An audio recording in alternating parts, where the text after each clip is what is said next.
Pride and Prejudice. Chapter 17. Elizabeth related to Jane the next day what had passed between Mr. Wickham and herself. Jane listened with astonishment and concern. She knew not how to believe that Mr. Darcy could be so unworthy of Mr. Bingley's regard. And yet, it was not in her nature to question the veracity of a young man of such amiable appearance as Wickham. The possibility of his having really endured such unkindness was enough to interest all her tender feelings, and nothing therefore remained to be done, but to think well of them both, to defend the conduct of each, and throw into the account of accident or mistake whatever could not be otherwise explained. They have both, said she, been deceived, I dare say, in some way or other, of which we can form no idea. Interested people have perhaps misrepresented each to the other. It is, in short, impossible for us to conjecture the causes or circumstances which may have alienated them, without actual blame on either side. Very true, indeed. And now, my dear Jane, what have you got to say in behalf of the interested people, who have probably been concerned in the business? Do clear them too, or we shall be obliged to think ill of somebody. Laugh as much as you choose, but you will not laugh me out of my opinion. My dearest Lizzie, do but consider in what a disgraceful light it places Mr. Darcy. To be treating his father's favourite in such a manner. One, whom his father had promised to provide for. It is impossible. No man of common humanity, no man who had any value for his character, could be capable of it. Can his most intimate friends be so excessively deceived in him? Oh no, I can much more easily believe Mr. Bingley's being imposed on, than that Mr. Wickham should invent such a history of himself as he gave me last night. Names, facts, everything mentioned without ceremony. If it be not so, let Mr. Darcy contradict it. Besides, there was truth in his looks. It is difficult indeed, it is distressing. One does not know what to think. I beg your pardon. One knows exactly what to think. But Jane could think with certainty on only one point. That Mr. Bingley, if he had been imposed on, would have much to suffer when the affair became public. The two young ladies were summoned from the shrubbery, where this conversation passed, by the arrival of some of the very persons of whom they had been speaking. Mr. Bingley and his sisters came to give their personal invitation for the long-expected ball at Netherfield, which was fixed for the following Tuesday. The two ladies were delighted to see their dear friend again, called it an age since they had met, and repeatedly asked what she had been doing with herself since their separation. To the rest of the family they paid little attention, avoiding Mrs. Bennet as much as possible, saying not much to Elizabeth, and nothing at all to the others. They were soon gone again, rising from their seats with an activity which took their brother by surprise, and hurrying off as if eager to escape from Mrs. Bennet's civilities. The prospect of the Netherfield ball was extremely agreeable to every female of the family. Mrs. Bennet chose to consider it as given in compliment to her eldest daughter, and was particularly flattered by receiving the invitation from Mr. Bingley himself, instead of a ceremonious card. Jane pictured to herself a happy evening in the society of her two friends, and the attentions of their brother, and Elizabeth thought with pleasure of dancing a great deal with Mr. Wickham, and of seeing a confirmation of everything in Mr. Darcy's looks and behaviour. The happiness anticipated by Catherine and Lydia depended less on any single event, or any particular person, for though they each, like Elizabeth, meant to dance half the evening with Mr. Wickham, he was by no means the only partner who could satisfy them. And a ball was at any rate, a ball. And even Mary could assure her family that she had no disinclination for it. While I can have my mornings to myself, said she, it is enough. I think it no sacrifice to join occasionally in evening engagements. Society has claims on us all, and I profess myself one of those who consider intervals of recreation and amusement as desirable for everybody. Elizabeth's spirits were so high on the occasion, that though she did not often speak unnecessarily to Mr. Collins, she could not help asking him whether he intended to accept Mr. Bingley's invitation, and if he did, whether he would think it proper to join in the evening's amusement. And she was rather surprised to find that he entertained no scruple whatever on that head, and was very far from dreading a rebuke, either from the Archbishop, our Lady Catherine de Bourgh, by venturing to dance. I am by no means of opinion, I assure you, said he, that a ball of this kind, given by a young man of character, to respectable people, can have any evil tendency. And I am so far from objecting to dancing myself, that I shall hope to be honored with the hands of all my fair cousins in the course of the evening. And I take this opportunity of soliciting yours, Miss Elizabeth, for the 2 first dances especially, a preference which I trust my cousin Jane will attribute to the right cause, and not to any disrespect for her. Elizabeth felt herself completely taken in. She had fully proposed being engaged by Wickham for those very dances, and to have Mr. Collins instead. Her liveliness had been never worse timed. There was no help for it, however.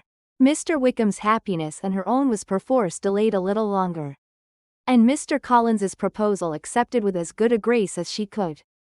She was not the better pleased with his gallantry, from the idea it suggested of something more. It now first struck her, that she was selected from among her sisters as worthy of being the mistress of Hunsford Parsonage, and of assisting to form a quadrille table at Rosings, in the absence of more eligible visitors. The idea soon reached to conviction, as she observed his increasing civilities toward herself, and heard his frequent attempt at a compliment on her wit and vivacity. And though more astonished than gratified herself by this effect of her charms, it was not long before her mother gave her to understand that the probability of their marriage was exceedingly agreeable to her. Elizabeth, however, did not choose to take the hint, being well aware that a serious dispute must be the consequence of any reply. Mr. Collins might never make the offer, and till he did, it was useless to quarrel about him. If there had not been a Netherfield ball to prepare for and talk of, the younger Miss Bennets would have been in a pitiable state at this time. For from the day of the invitation, to the day of the ball, there was such a succession of rain as prevented their walking to Merryton once. No aunt, no officers, no news could be sought after. The very shoe roses for Netherfield were got by proxy.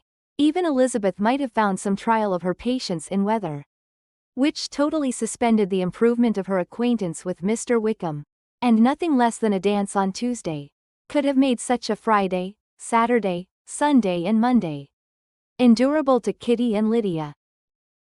Chapter 18. Till Elizabeth entered the drawing-room at Netherfield and looked in vain for Mr. Wickham among the cluster of red coats there assembled.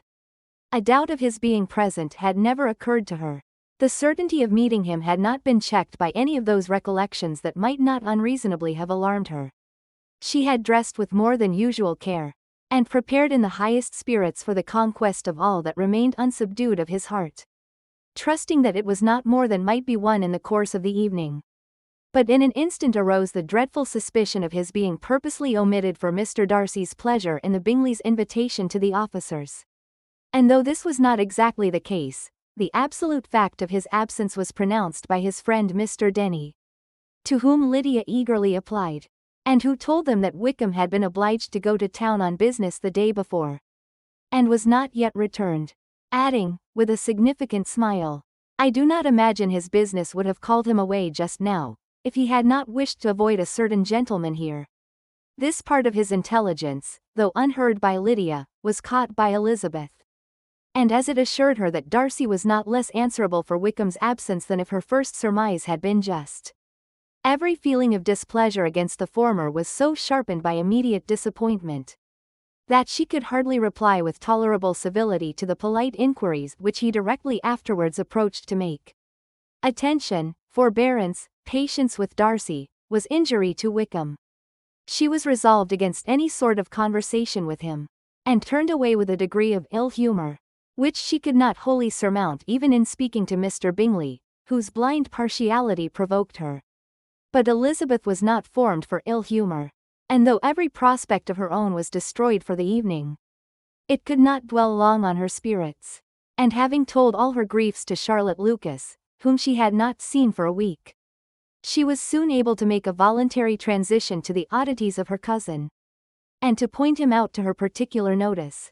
The 2 first dances, however, brought a return of distress. They were dances of mortification.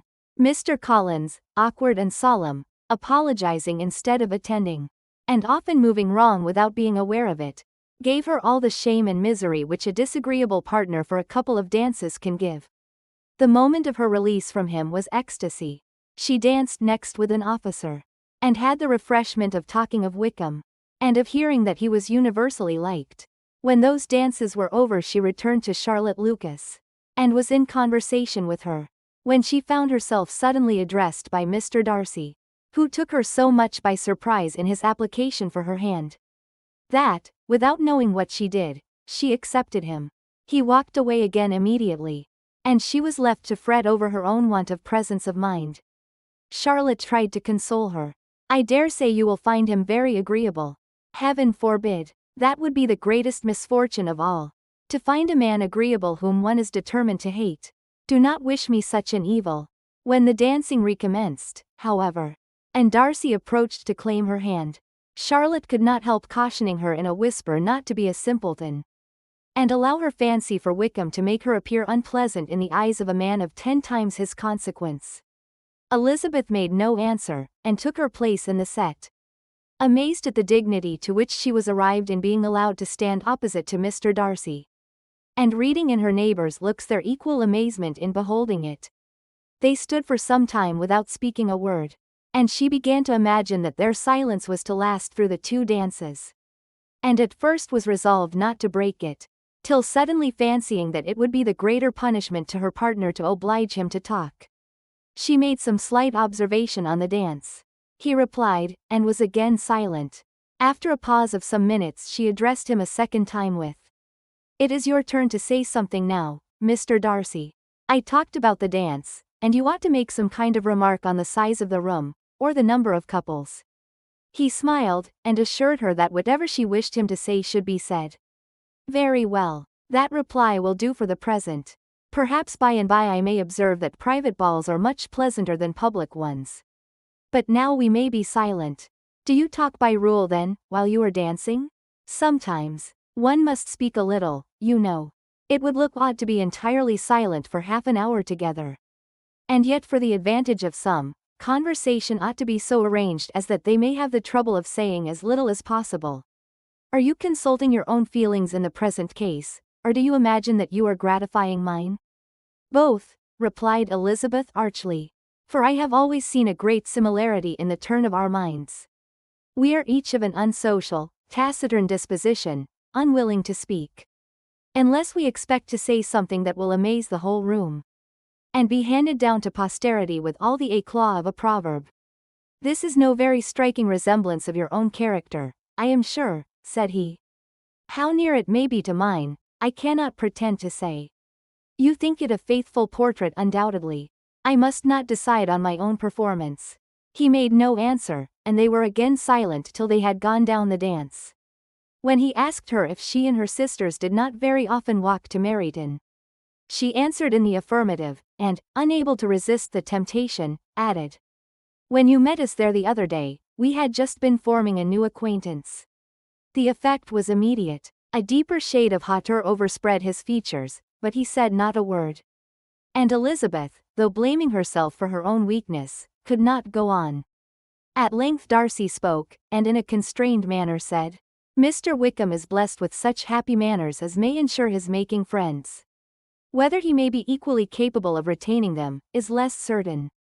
"He has been so unlucky as to lose your friendship," replied Elizabeth with emphasis, "and in a manner which he is likely to suffer from all his life." Darcy made no answer, and seemed desirous of changing the subject. At that moment Sir William Lucas appeared close to them, meaning to pass through the set to the other side of the room. But on perceiving Mr. Darcy he stopped with a bow of superior courtesy to compliment him on his dancing and his partner. "I have been most highly gratified indeed, my dear sir. Such very superior dancing is not often seen. It is evident that you belong to the first circles. Allow me to say, however, that your fair partner does not disgrace you, and that I must hope to have this pleasure often repeated, especially when a certain desirable event, my dear Miss Eliza," glancing at her sister and Bingley, "shall take place. What congratulations will then flow in. I appeal to Mr. Darcy. But let me not interrupt you, sir. You will not thank me for detaining you from the bewitching converse of that young lady. whose bright eyes are also upbraiding me. The latter part of this address was scarcely heard by Darcy, but Sir William's allusion to his friend seemed to strike him forcibly, and his eyes were directed with a very serious expression towards Bingley and Jane, who were dancing together. Recovering himself, however, shortly, he turned to his partner, and said, "Sir William's interruption has made me forget what we were talking of. I do not think we were speaking at all. Sir William could not have interrupted any two people in the room who had less to say for themselves. We have tried 2 or 3 subjects already without success. And what we are to talk of next I cannot imagine. What think you of books?" said he, smiling. "Books? Oh no. I am sure we never read the same, or not with the same feelings." "I am sorry you think so. But if that be the case, there can at least be no want of subject. We may compare our different opinions. No, I cannot talk of books in a ballroom. My head is always full of something else. The present always occupies you in such scenes, does it?" said he, with a look of doubt. "Yes, always," she replied, without knowing what she said. For her thoughts had wandered far from the subject. As soon afterwards appeared by her suddenly exclaiming, "I remember hearing you once say, Mr. Darcy, that you hardly ever forgave. That your resentment once created was unappeasable.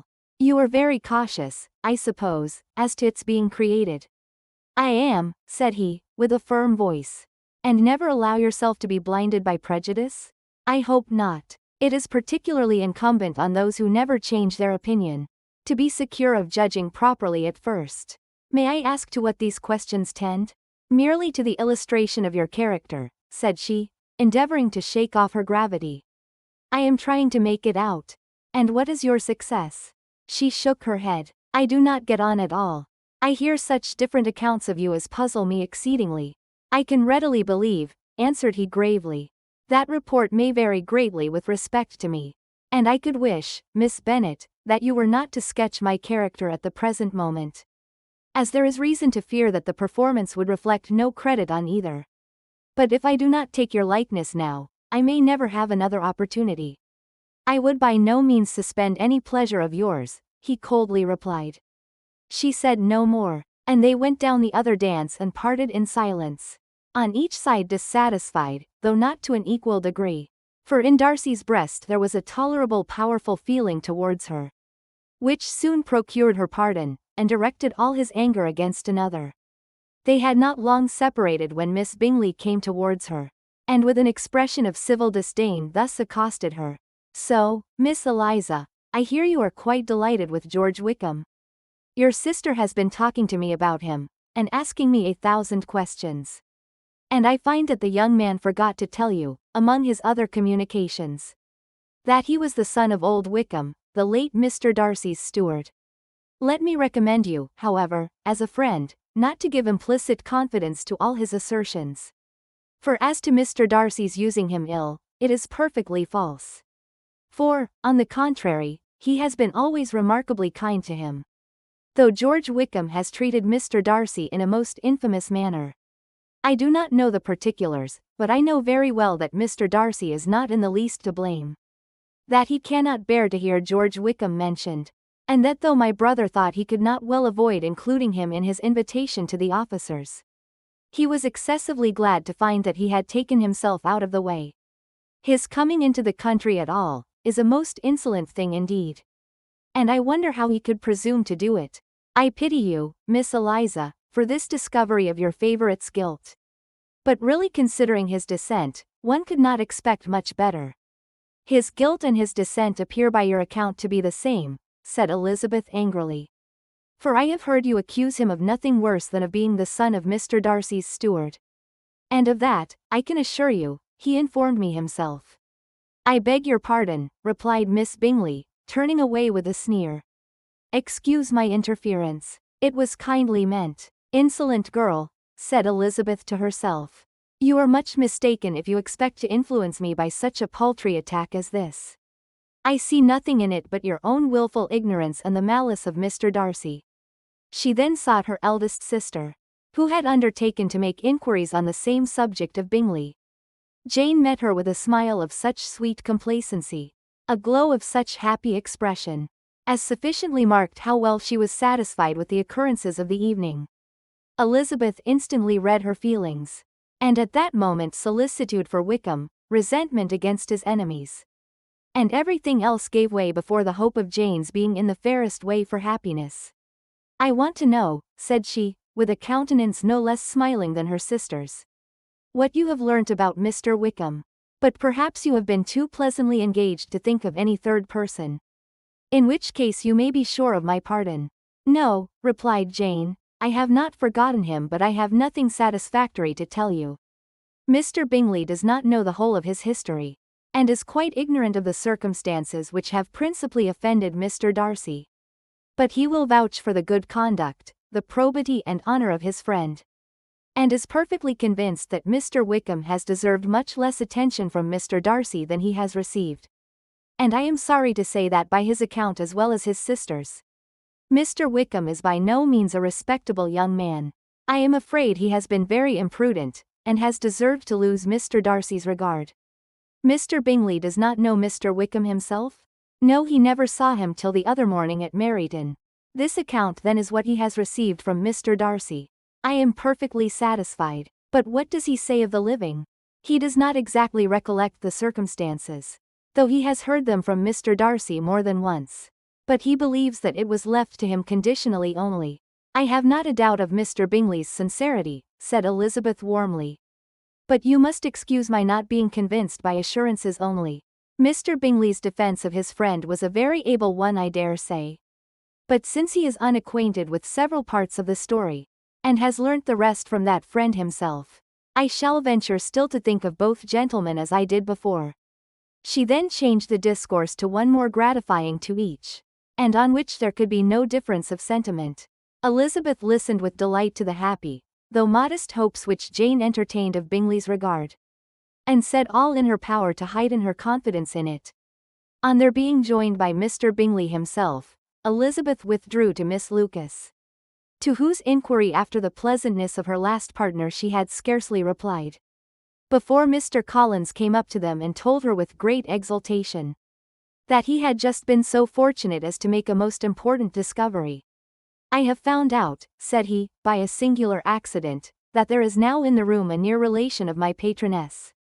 I happened to overhear the gentleman himself mentioning to the young lady who does the honours of this house the names of his cousin, Miss de Bourgh, and of her mother Lady Catherine. How wonderfully these sort of things occur! Who would have thought of my meeting with perhaps a nephew of Lady Catherine de Bourgh in this assembly? I am most thankful that the discovery is made in time for me to pay my respects to him, which I am now going to do, and trust he will excuse my not having done it before. My total ignorance of the connection must plead my apology. You are not going to introduce yourself to Mr. Darcy?" "Indeed I am. I shall entreat his pardon for not having done it earlier. I believe him to be Lady Catherine's nephew. It will be in my power to assure him that her ladyship was quite well yesterday se'nnight." Elizabeth tried hard to dissuade him from such a scheme, assuring him that Mr. Darcy would consider his addressing him without introduction as an impertinent freedom, rather than a compliment to his aunt. That it was not in the least necessary there should be any notice on either side, and that if it were, it must belong to Mr. Darcy, the superior in consequence, to begin the acquaintance. Mr. Collins listened to her with the determined air of following his own inclination, and when she ceased speaking, replied thus: "My dear Miss Elizabeth, I have the highest opinion in the world of your excellent judgment in all matters within the scope of your understanding. But permit me to say that there must be a wide difference between the established forms of ceremony amongst the laity, and those which regulate the clergy. Forgive me leave to observe that I consider the clerical office as equal in point of dignity with the highest rank in the kingdom, provided that a proper humility of behavior is at the same time maintained. You must therefore allow me to follow the dictates of my conscience on this occasion, which leads me to perform what I look on as a point of duty. Pardon me for neglecting to profit by your advice, which on every other subject shall be my constant guide. Though in the case before us I consider myself more fitted by education and habitual study to decide on what is right than a young lady like yourself." And with a low bow he left her to attack Mr. Darcy, whose reception of his advances she eagerly watched, and whose astonishment at being so addressed was very evident. Her cousin prefaced his speech with a solemn bow, and though she could not hear a word of it, she felt as if hearing it all. And saw in the motion of his lips the words, apology, Hunsford, and Lady Catherine de Bourgh. It vexed her to see him expose himself to such a man. Mr. Darcy was eyeing him with unrestrained wonder, and when at last Mr. Collins allowed him time to speak, replied with an air of distant civility. Mr. Collins, however, was not discouraged from speaking again, and Mr. Darcy's contempt seemed abundantly increasing with the length of his second speech. And at the end of it he only made him a slight bow, and moved another way. Mr. Collins then returned to Elizabeth. "I have no reason, I assure you," said he, "to be dissatisfied with my reception." Mr. Darcy seemed much pleased with the attention. He answered me with the utmost civility, and even paid me the compliment of saying, that he was so well convinced of Lady Catherine's discernment as to be certain she could never bestow a favour unworthily. It was really a very handsome thought. Upon the whole, I am much pleased with him. As Elizabeth had no longer any interest of her own to pursue, she turned her attention almost entirely on her sister and Mr. Bingley. And the train of agreeable reflections which her observations gave birth to, made her perhaps almost as happy as Jane. She saw her in idea settled in that very house in all the felicity which a marriage of true affection could bestow. And she felt capable under such circumstances, of endeavouring even to like Bingley's two sisters. Her mother's thoughts she plainly saw were bent the same way, and she determined not to venture near her, lest she might hear too much. When they sat down to supper, therefore, she considered it a most unlucky perverseness which placed them within one of each other. And deeply was she vexed to find that her mother was talking to that one person. Lady Lucas freely, openly, and of nothing else but of her expectation that Jane would be soon married to Mr. Bingley. It was an animating subject, and Mrs. Bennet seemed incapable of fatigue while enumerating the advantages of the match. His being such a charming young man, and so rich, and living but 3 miles from them, were the first points of self-gratulation.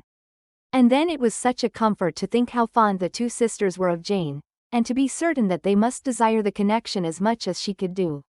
It was moreover such a promising thing for her younger daughters, as Jane's marrying so greatly must throw them in the way of other rich men. And lastly, it was so pleasant at her time of life to be able to consign her single daughters to the care of their sister, that she might not be obliged to go into company more than she liked. It was necessary to make this circumstance a matter of pleasure, because on such occasions it is the etiquette.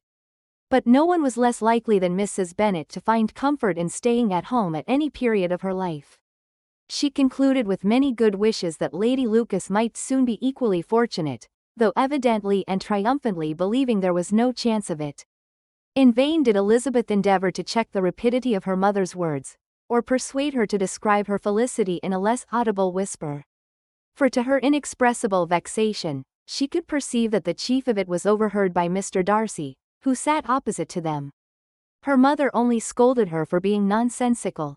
"What is Mr. Darcy to me, pray, that I should be afraid of him? I am sure we owe him no such particular civility as to be obliged to say nothing he may not like to hear. For heaven's sake, madam, speak lower. What advantage can it be to you to offend Mr. Darcy? You will never recommend yourself to his friend by so doing." Nothing that she could say, however, had any influence. Her mother would talk of her views in the same intelligible tone.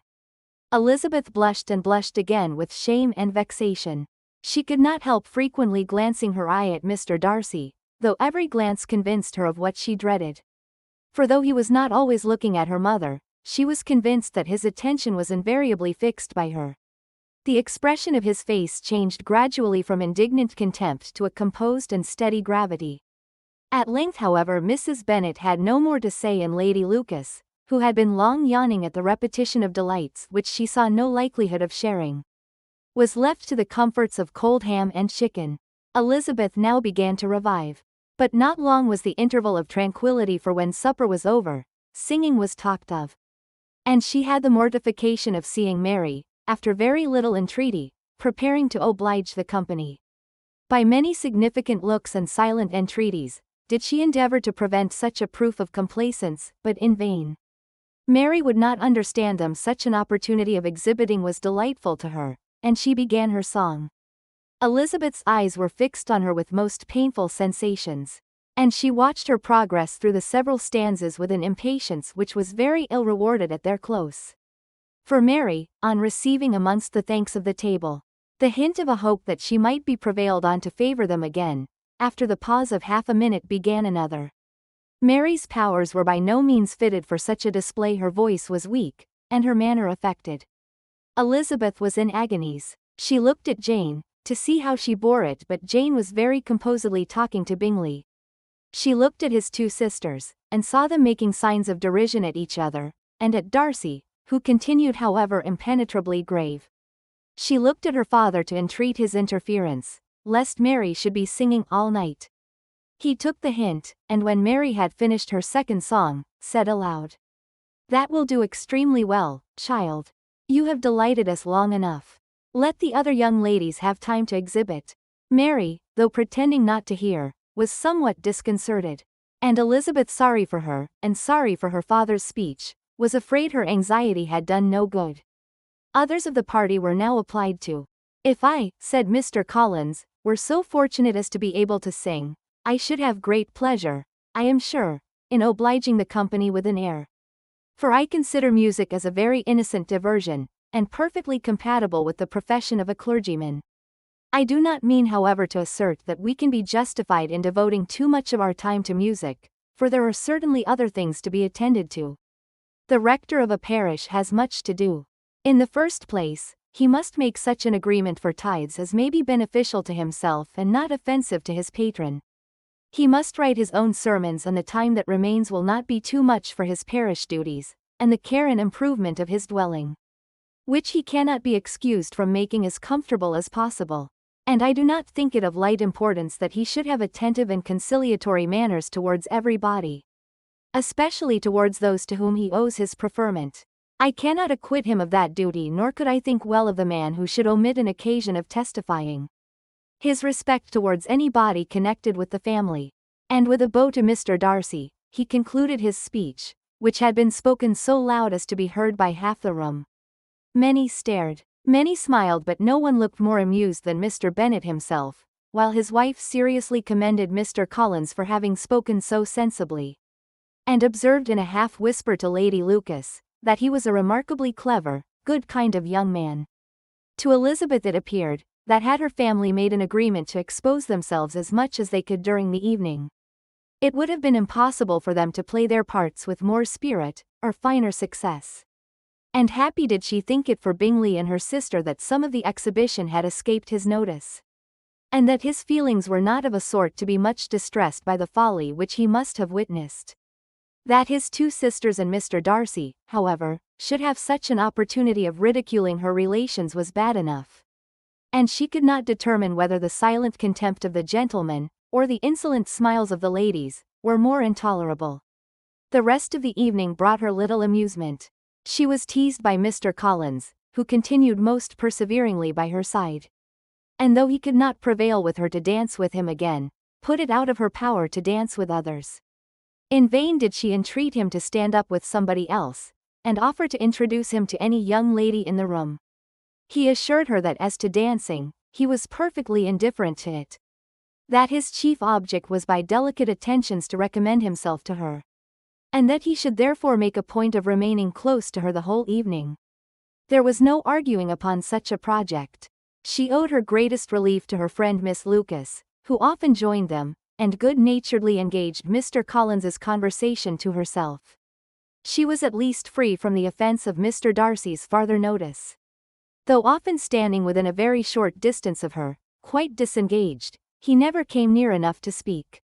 She felt it to be the probable consequence of her allusions to Mr. Wickham, and rejoiced in it. The Longbourn party were the last of all the company to depart, and by a manoeuvre of Mrs. Bennet had to wait for their carriages a quarter of an hour after everybody else was gone, which gave them time to see how heartily they were wished away by some of the family. Mrs. Hurst and her sister scarcely opened their mouths except to complain of fatigue, and were evidently impatient to have the house to themselves. They repulsed every attempt of Mrs. Bennet at conversation, and by so doing, threw a languor over the whole party, which was very little relieved by the long speeches of Mr. Collins, who was complimenting Mr. Bingley and his sisters on the elegance of their entertainment, and the hospitality and politeness which had marked their behavior to their guests. Darcy said nothing at all. Mr. Bennet, in equal silence, was enjoying the scene. Mr. Bingley and Jane were standing together, a little detached from the rest, and talked only to each other. Elizabeth preserved as steady a silence as either Mrs. Hurst or Miss Bingley, and even Lydia was too much fatigued to utter more than the occasional exclamation of, "Lord, how tired I am," accompanied by a violent yawn. When at length they arose to take leave, Mrs. Bennet was most pressingly civil in her hope of seeing the whole family soon at Longbourn, and addressed herself particularly to Mr. Bingley, to assure him how happy he would make them by eating a family dinner with them at any time, without the ceremony of a formal invitation. Bingley was all grateful pleasure, and he readily engaged for taking the earliest opportunity of waiting on her. After his return from London, whither he was obliged to go the next day for a short time, Mrs. Bennet was perfectly satisfied and quitted the house under the delightful persuasion that, allowing for the necessary preparations of settlements, new carriages and wedding clothes, she should undoubtedly see her daughter settled at Netherfield, in the course of 3 or 4 months. Of having another daughter married to Mr. Collins, she thought with equal certainty, and with considerable, though not equal, pleasure. Elizabeth was the least dear to her of all her children, and though the man and the match were quite good enough for her, the worth of each was eclipsed by Mr. Bingley in Netherfield.